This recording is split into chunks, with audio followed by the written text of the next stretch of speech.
حضرت داؤد علیہ السلام کی قوم بندر کیوں بنی؟ آئیے جانتے ہیں کہ حضرت داؤد علیہ السلام کی قوم پر کس طرح کا عذاب آیا تھا۔ ایک ایسی قوم جس پر اللہ تبارک و تعالیٰ نے اپنا دردناک عذاب نازل فرمایا، اور اس قوم کے تمام لوگوں کو اللہ تبارک و تعالیٰ نے بندر بنا دیا۔ آخر اس قوم کے لوگ ایسا کون سا گناہ کرتے تھے کہ جس کی وجہ سے اللہ تبارک و تعالیٰ نے ان پر دردناک عذاب نازل فرمایا، اور یہ لوگ بندر بننے کے بعد کتنے دن تک زندہ رہے، اور پھر ان کو کس طرح دردناک موت آئی۔ جب یہ لوگ بندر بن گئے تو یہ اپنے عزیز و اقارب کو دیکھ کر ان سے کیا کہتے تھے؟ اور کیا آج کے دور میں پائے جانے والے بندر اسی قوم کی نسل میں سے ہیں؟ ان تمام سوالوں کے جواب قرآن و حدیث کی روشنی میں انشاءاللہ تعالی آج کی اس ویڈیو میں ہم آپ کو بتائیں گے۔ آپ سے گزارش ہے کہ اس ویڈیو کو آخر تک ضرور دیکھیں، اور اگر چینل پر نئے ہیں تو چینل کو سبسکرائب کر کے بیل آئیکن ضرور دبا دیں تاکہ آنے والی ویڈیو سب سے پہلے آپ کو ملے۔ حضرت داؤد علیہ السلام اور ان کی قوم سمندر کے کنارے ایلا نامی ایک بستی میں رہتے تھے، اور ان کی تعداد تقریباً 70,000 کے قریب تھی۔ یہ قوم بڑی ہی خوشحال تھی اور اللہ تبارک و تعالیٰ کی بہت ہی زیادہ فرما بردار قوم تھی۔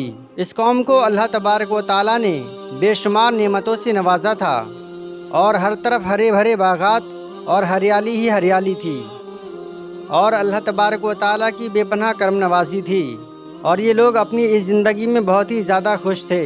حضرت داؤد علیہ السلام کی قوم چونکہ سمندر کے کنارے رہتی تھی، اور اللہ تبارک و تعالیٰ کا ان پر اس قدر کرم تھا کہ سمندر کے اس کنارے پر بے شمار مچھلیاں آتی تھیں جن کا یہ لوگ کاروبار کرتے تھے اور بہت ہی خوشحالی والی زندگی گزارتے تھے۔ جب یہ قوم اللہ تبارک و تعالیٰ کی مہربانیوں کی وجہ سے خوشحال ہو گئی تو پھر یہ قوم اللہ تبارک و تعالیٰ کی نافرمانیوں کی طرف اتر آئی اور طرح طرح کے گناہوں میں مبتلا ہو گئی۔ پھر اللہ تبارک و تعالیٰ نے ایک دن اس قوم کا امتحان لینا شروع کیا۔ حضرت داؤد علیہ السلام کو وحی بھیجی کہ اپنی قوم سے کہہ دو کہ ہفتے والے دن مچھلی کا شکار کرنا بند کر دیں، اور اس طرح سے اللہ تبارک و تعالیٰ نے حضرت داؤد علیہ السلام کی قوم پر ہفتے والے دن مچھلیوں کا شکار حرام کر دیا، اور پھر یہاں سے اس قوم کی بربادی شروع ہو گئی۔ حضرت داؤد علیہ السلام نے اپنی قوم کو بتایا کہ اللہ تبارک و تعالیٰ نے ہفتے والے دن مچھلیوں کے شکار کو حرام قرار دے دیا ہے، تو وہ لوگ بہت ہی زیادہ پریشان ہو گئے، اور ساری قوم سر جوڑ کر بیٹھ گئی، کیونکہ ہفتے کا دن ہی وہ دن تھا جس میں بہت زیادہ مچھلیاں آیا کرتی تھیں اور خود بخود کنارے پر آ جاتی تھیں، اور باقی دنوں میں بہت ہی کم یعنی کہ نہ ہونے کے برابر مچھلیاں پکڑی جاتی تھیں۔ اس قوم کا گزر بسر چونکہ مچھلیوں کے شکار پر تھا، اس وجہ سے اللہ تبارک و تعالیٰ کا یہ حکم سن کر یہ قوم بہت ہی زیادہ پریشان ہو گئی۔ یہ لوگ اس بات سے بے خبر تھے کہ یہ صرف اللہ تبارک و تعالیٰ کی طرف سے امتحان اور ایک آزمائش ہے۔ پھر شیطان نے ایک دن ان کے دلوں میں وسوسہ ڈالا کہ سمندر سے نالیاں نکال کر خشکی میں بڑے بڑے حوض بنا لیے جائیں۔ جب ہفتے والے دن مچھلیاں آئیں گی تو وہ ان نالیوں کے ذریعے سے بڑے بڑے حوضوں میں آ جائیں گی، اور اس طرح پھر ان نالیوں کا منہ بند کر دیا جائے گا، اور پھر اگلے دن یعنی کہ اتوار والے دن ان کو پکڑ لیا جائے گا۔ شیطان نے اس قوم کے لوگوں کو برگلایا کہ اس طرح ہم ہفتے والے دن شکار سے بھی بچ جائیں گے اور مچھلیاں بھی ہمارے ہاتھ آ جائیں گی۔ بہت سے لوگوں کو یہ وسوسہ اچھا لگا اور انہوں نے ایسا ہی کرنا شروع کر دیا۔ سمندر سے چھوٹی چھوٹی نالیاں نکالنا شروع کر دیں، جس کے ذریعے سے زیادہ مقدار میں مچھلیاں ان حوضوں میں آنا شروع ہو گئیں۔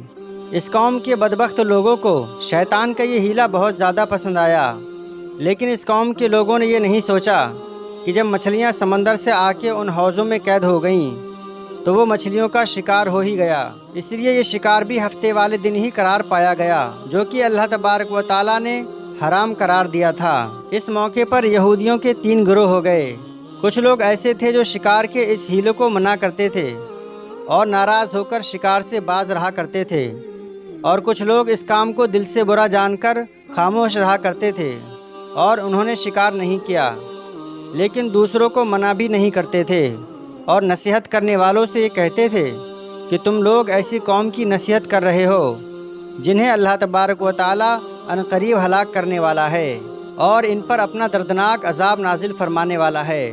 اور اس قوم کے کچھ لوگ ایسے تھے جو سرکش اور نافرمان لوگ تھے، جنہوں نے اللہ تبارک و تعالیٰ کے حکم کی اعلانیہ مخالفت کی اور شیطان کی ہیلے بازی کو مان کر ہفتے والے دن بھی شکار کرنے لگے۔ یہ لوگ اللہ پاک کے حکم کی کھلم کھلا مخالفت کرتے تھے اور ہفتے والے دن مچھلیوں کا شکار کر کے ان کو کھایا کرتے تھے اور ان کو بیچا کرتے تھے۔ دوستو، حضرت داؤد علیہ السلام کی قوم کے 12,000 ایسے نافرمان لوگ تھے جو منع کرنے کے باوجود بھی ہفتے والے دن نالیوں کے ذریعے سے شکار کرتے رہے۔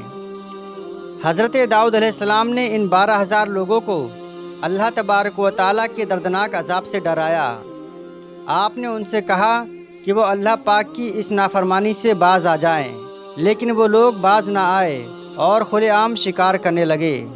چنانچہ وہ لوگ جو اس بات کو برا جانتے تھے، ان لوگوں نے اپنے اور ان نافرمان لوگوں کے درمیان ایک بڑی دیوار کھڑی کر دی تھی، جس کی طرف وہ 12,000 نافرمان لوگ رہتے تھے، دوسری طرف وہ لوگ رہتے تھے جو شکار سے باز رہا کرتے تھے۔